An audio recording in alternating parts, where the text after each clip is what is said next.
Jadi polisi seperti malaikat, nggak pernah salah. Nah ini berbahaya sekali. Nah maka itu sekali lagi kami tidak akan diam. KM 50 akan terus kami kejar. Dan orang yang paling bertanggung jawab dalam peristiwa KM 50 adalah Jokowi. Artinya supaya apa? Supaya kalau sayanya terbunuh atau FPI-nya, laskarnya terbunuh, orang akan menganggap biasa. Ini kan orang-orang keras, ini orang ekstrim, ini memang orang berbahaya. Jadi kita kondisi semacam ini sudah jadi drama sinetron yang sering dimainkan oleh rezim Jokowi. Bahkan sampai data-data yang ada di komputer mereka kita sedot, kita ambil itu datanya. Ternyata ya, di dalam laptop yang mereka bawa ada operasi D5 yang saya menjadi targetnya.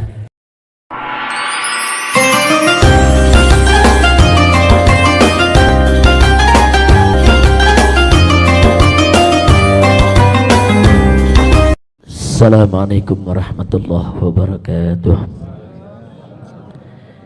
Bismillah walhamdulillah wassalatu wassalamu ala rasulillah wa ala alihi wa sahbihi wa mawala. Terima kasih kepada para habaib, para alim ulama, para tokoh, para kiai yang pada kesempatan hari ini telah menghadiri haul 6 syuhada sekaligus juga haul ibunda saya tercinta Syarifah Sidah binti Alwi Muhammad bin Zain Attas yang wafat pada tanggal 2 Desember tahun 2012, dan istri saya yaitu almarhumah Syarifah Fadlun binti Fadil bin Yahya yang wafat tanggal 16 Desember tahun yang lalu.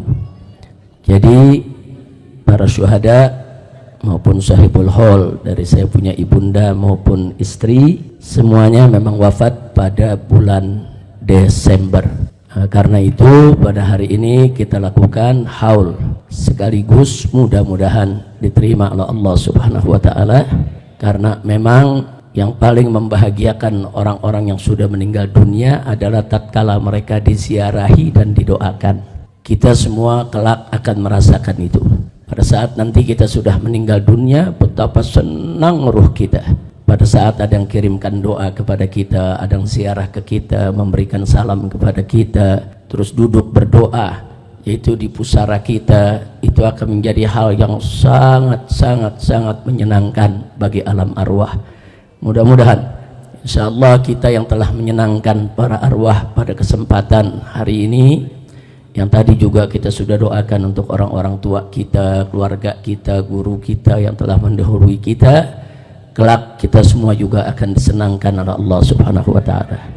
Kemudian terima kasih juga kepada para penceramah tadi yang sudah menyampaikan ceramahnya, baik tentang syuhada maupun lainnya. Apakah itu tadi yang disampaikan oleh Kiai Haji Ahmad Sobri Lubis yang luar biasa mendorong kita untuk selalu menancapkan niat agar mendapatkan mati syahid dari Allah Subhanahu wa taala. Begitu juga kawan-kawan, yaitu Dr. Badruddin Subki, Dr. Fikri Bareno, kemudian juga ada Dr. Fadilah tadi yang juga sudah menyampaikan, ada Profesor Dr. Egi Sujana yang juga semua sudah menyampaikan mauidhahnya, tausiahnya yang luar biasa. Tidak juga lupa Al-Habib Hamid, begitu juga Habib Zaki yang duduk di sebelah kanan dan kiri saya, yang bukan saja memberikan motivasi kepada segenap jamaah, tapi juga sekaligus mengikrarkan kembali semangat beliau-beliau untuk tetap istiqamah berjuang mencari ridha Allah dan Rasulullah sallallahu alaihi wasallam.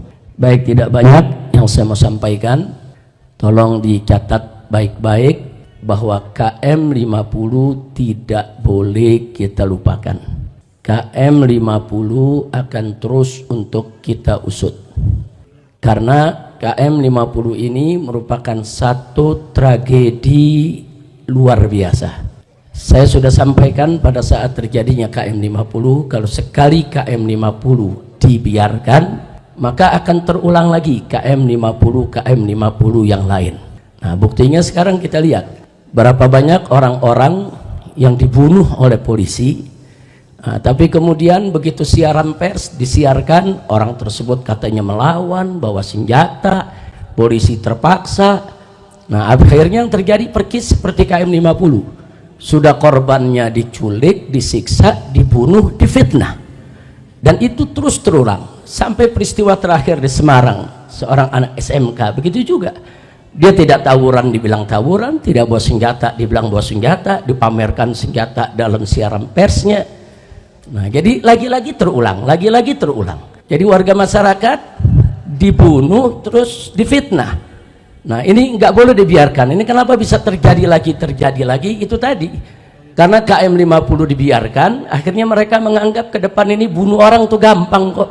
Gampang, habis bunuh fitnah selesai, habis bunuh salahkan selesai. Nah, sampai kapan ini akan terus terjadi dan ini akan terus terulang sampai peristiwa sebesar Kanjuruhan yang meninggal itu lebih dari 100 orang, tetap saja yang meninggal yang disalahkan.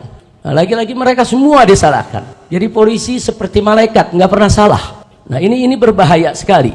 Nah, maka itu sekali lagi kami tidak akan diam. KM50 akan terus kami kejar, dan orang yang paling bertanggung jawab dalam peristiwa KM50 adalah Jokowi.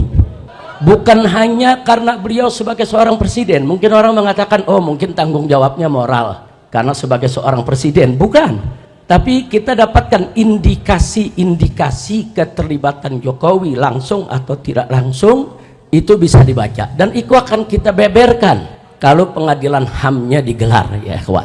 Nah, jadi jelas sekali dari sebelum terjadinya peristiwa KM50 bagaimana Jokowi mengerahkan Kopsus, Komando Operasi Khusus ke Petamburan, lengkap dengan persenjataannya untuk menakut-nakuti saya dan keluarga. Itu sudah pengkondisian. Kemudian bagaimana seorang Pangdam Jaya sebelum kejadian menantang-nantang FPI di Monas dan mengancam-ngancam saya. Begitu juga bagaimana seorang Kapolri ketika itu, Idham Aziz, dengan Kapolda ketika itu luar biasa, mengancam dengan ancaman yang luar biasa sebelum terjadi peristiwa KM50. Semua itu merupakan cipta kondisi, seolah-olah saya dan FPI adalah orang yang kelompok berbahaya, sehingga kalau ke depan dibunuh ya nggak apa-apa, namanya juga orang berbahaya.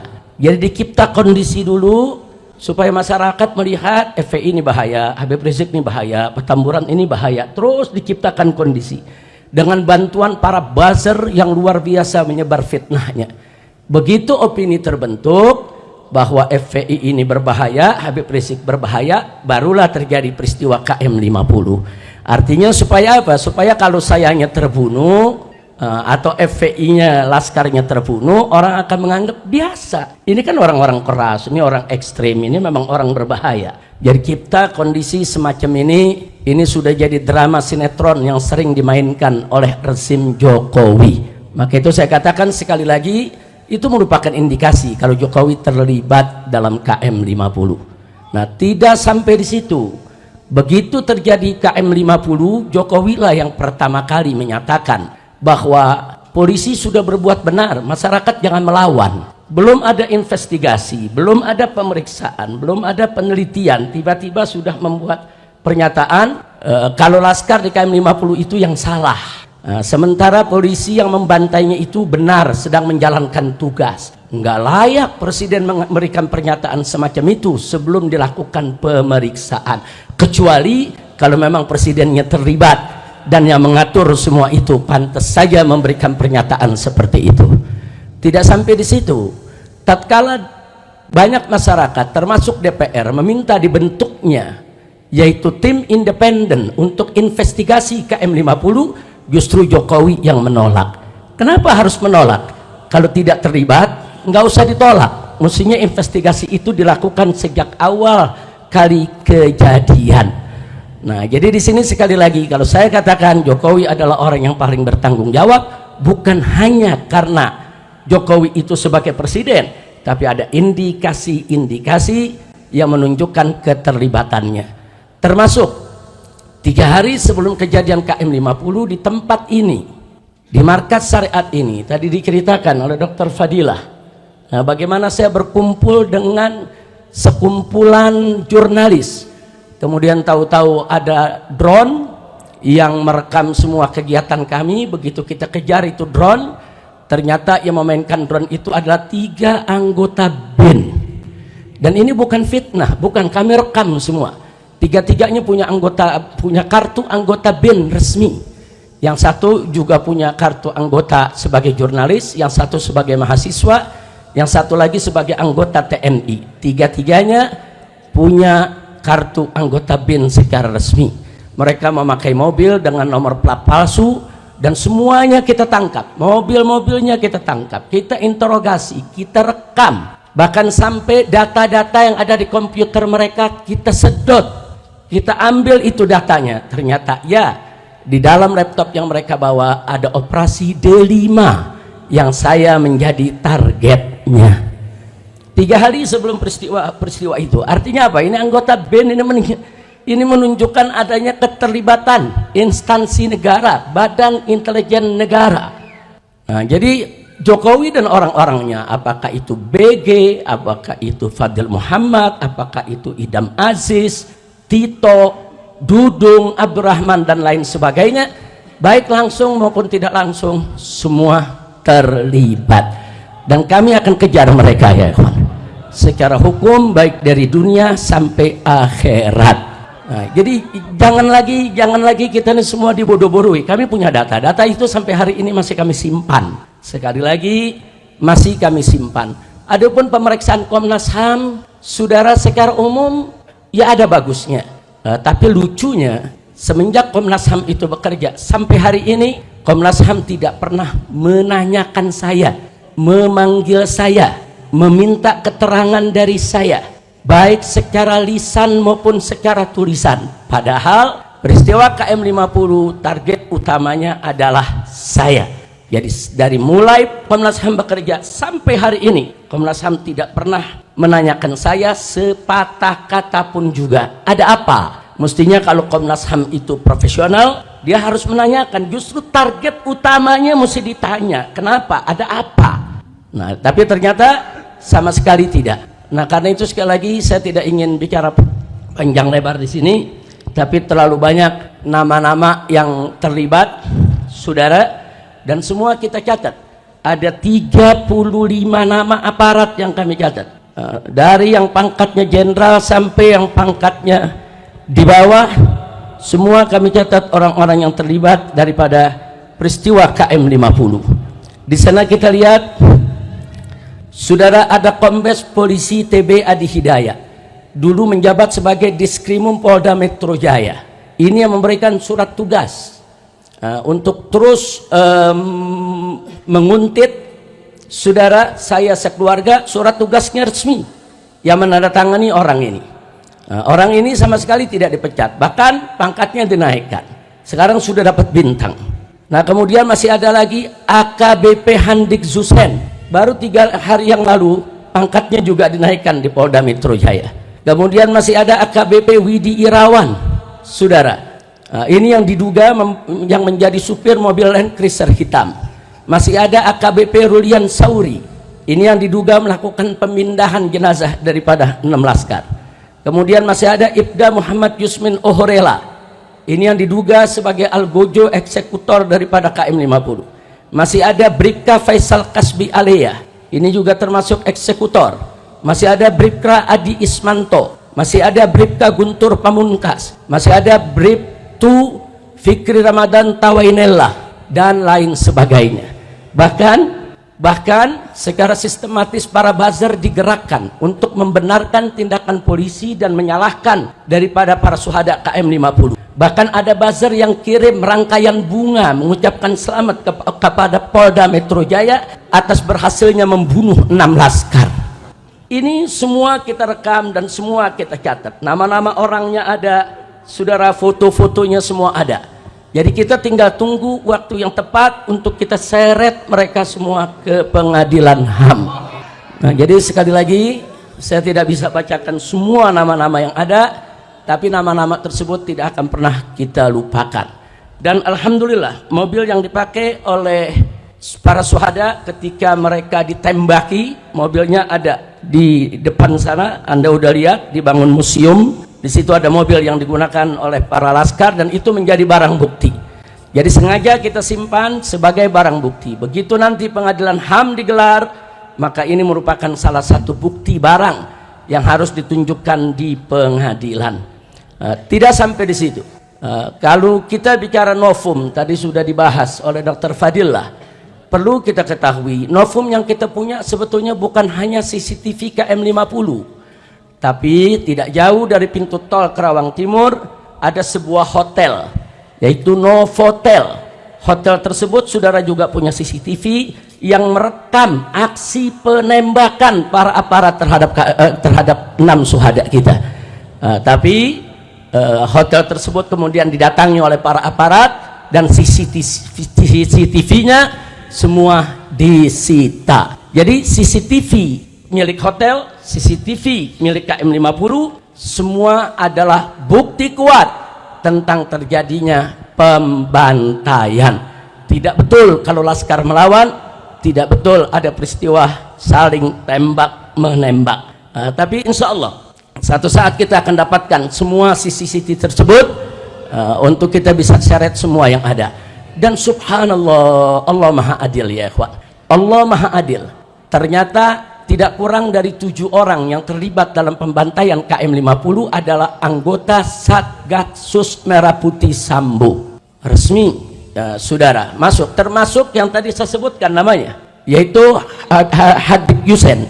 Itu juga termasuk anggota Satgasnya Sambo dan dia adalah komandan daripada para pembantai KM50. Nah, jadi sekali lagi kami sudah dapat itu nama semua, kami sudah dapat berbagai macam keterangan yang tidak kami bisa sebutkan pada saat ini, tapi kami akan ungkap pada saatnya begitu digelar pengadilan HAM untuk KM50 insya Allah. Bahkan Sambo sendiri dengan Henry Kurniawan. Henry Kurniawan ini saat itu pangkatnya Irjen polisi keturunan Cina.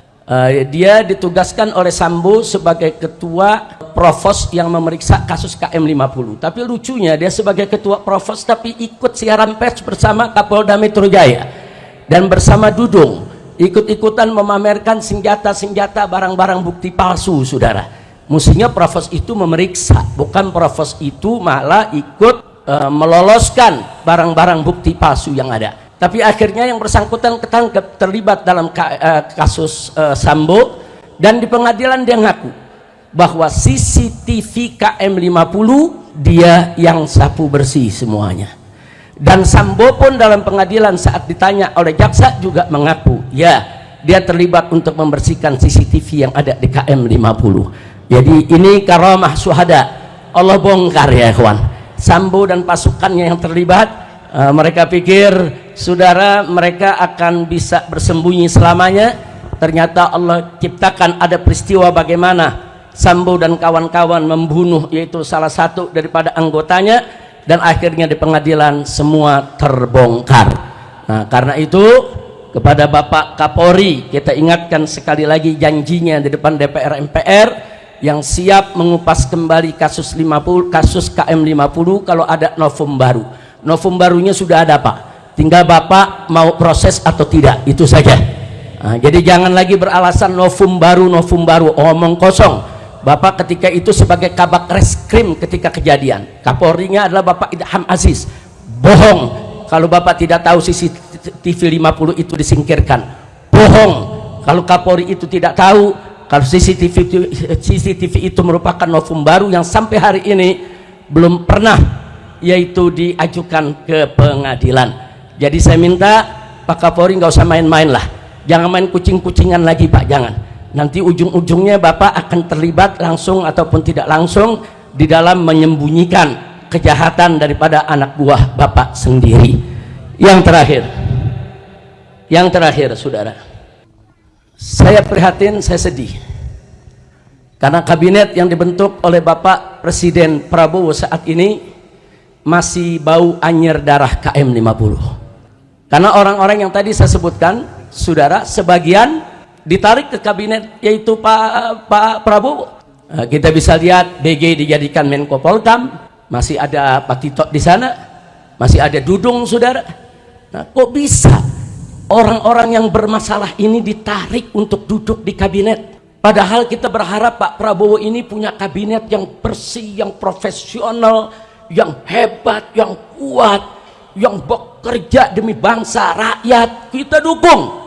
Tapi ternyata, saudara, orang-orang bermasalah, orang-orang justru yang kita sedang kejar, dimasukkan ke dalam kabinetnya. Maka itu kita minta dengan hormat kepada Bapak Prabowo, agar semua oknum yang ada di dalam kabinet Bapak, baik yang diduga kuat terlibat korupsi, atau terlibat judi online, atau terlibat pembantaian warga sipil, atau terlibat di dalam perusakan demokrasi di Indonesia, tolong diresafel Pak, tolong diberhentikan, tolong dibersihkan kabinet Bapak, agar seluruh bangsa Indonesia, para habaib dan kiai menjadi bulat untuk mendukung Bapak, bulat untuk menyokong Bapak, bulat untuk membantu Bapak memimpin Indonesia, sehingga Indonesia bisa adil, makmur, dan sejahtera. Amin ya rabbal alamin. Jadi PR kita masih panjang, belum selesai, karena orang-orang bermasalah di KM 50 masih punya jabatan. Kalau masih punya jabatan berarti masih dilindungi. Kalau masih dilindungi berarti tantangannya masih berat. Tapi nggak usah khawatir.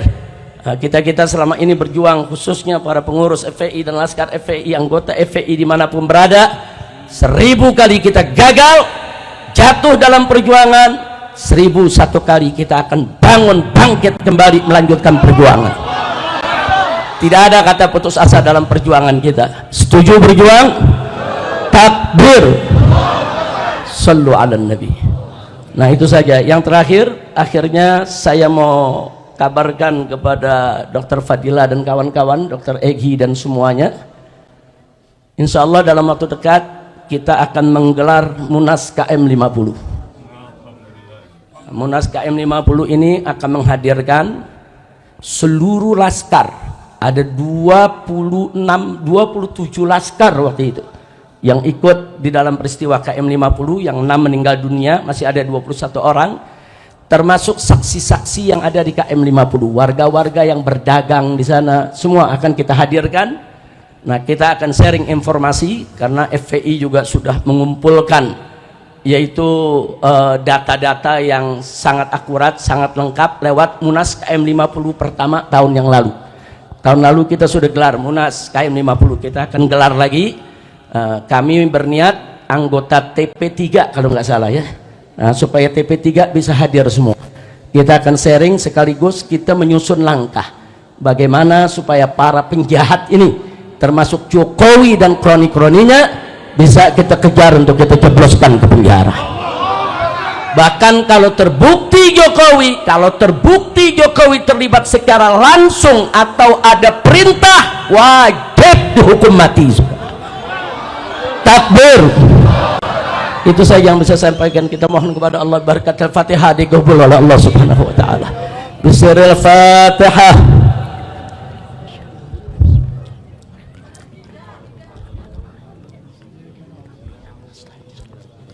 Shiratal ladzina. Amin. Ya Rahman Rahimin, Ya Rahman Rahimin, Ya Rahman Rahimin. Allahumma salli Islam al-muslimin wa azza al-muslimin kafir al-musyrikin. Allahumma aslih man fi Islam al-muslimin wa ahlik man fi ahli Islam al-muslimin.